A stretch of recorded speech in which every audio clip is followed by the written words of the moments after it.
Hello mga boss, ayan, may ipapakita ko sa inyo ngayon na mga available jobs dito sa Europe.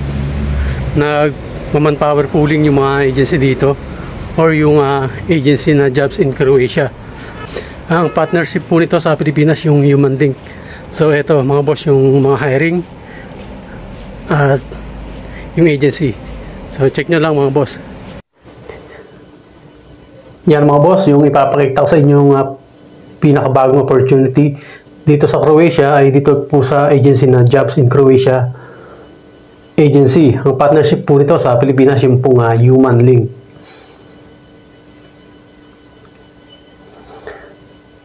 Yan, nangangailangan sila dito ng retail worker. 4-month power pooling po ito mga boss. Ang hinahanap dito yung applicant na nakabase po dyan sa Pilipinas.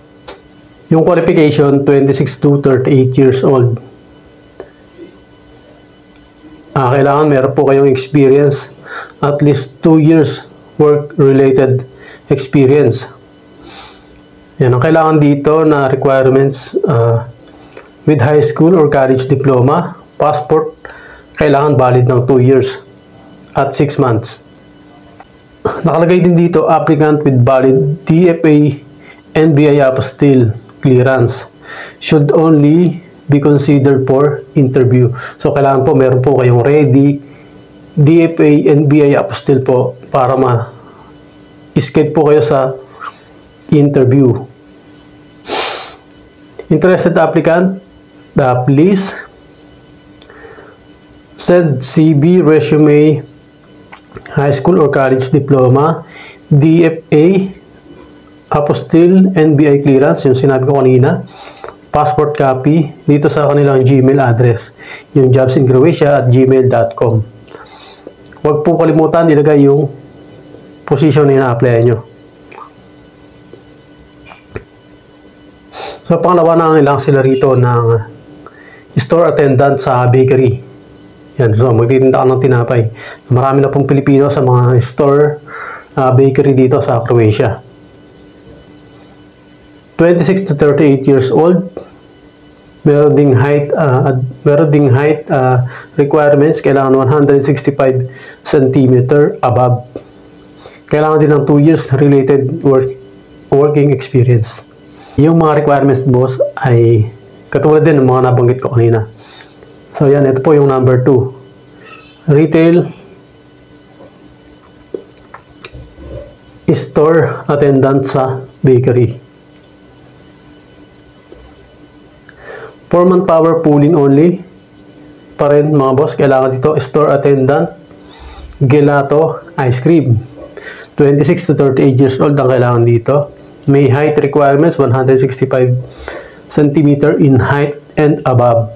2 years related work experience din ang hinahanap.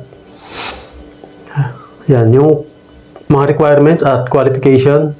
Ganon din po sa nabanggit ko kanina. At nangangailangan din sila rito mga boss ng CNC operator sa isang metal processing company dito sa Croatia. Ayan, kailangan has experience in operating programming CNC machine. Ayan. So, minimum 3 years experience yung hinahanap nila dito. At age to 25 to 40 years old mga boss. Ayan, sa mga interested na applicants mga boss, dun sa mga nabanggit natin na hiring or opportunity dito sa Europe, kailangan po dito ng CV, resume, high school or college diploma, passport copy, at isend nyo lang sa inyo kanilang Gmail address na jobsincroatia@gmail.com. Ito po. So, apply na kayo mga boss, dito lang yan sa Jobs in Croatia Agency. So, ulitin natin yung partnership nito sa Pilipinas, yung pong Human Link Agency. So, huwag kayong magkalala, ilalagay ko na lang sa description ng video na to yung link ng mga agency para kung bago ka pala sa aking channel mga boss ay hindi ka na mahirapan, or i-click mo lang yung link sa description para dumirekta na doon sa agency. Hanapin mo lang yung mga nabanggit kong hiring at check mo na lang yung mga details, requirements, qualification bago ka mag-apply. So, mag-ingat po tayo sa mga illegal recruiters, mga boss. Etong agency nito ay 100% na legit. And apply na po kayo, mga boss. Thank you so much for watching. Don't forget to hit the subscribe button at yung notification bell para ma-notify kayo pag may mabago tayong video katulad nito. Thank you so much, mga boss, at see you sa ating next video. Thank you so much na rin, mga boss, sa panonood.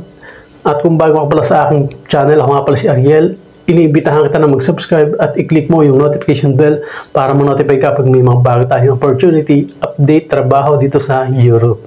Thank you so much at see you sa ating next video, mga boss.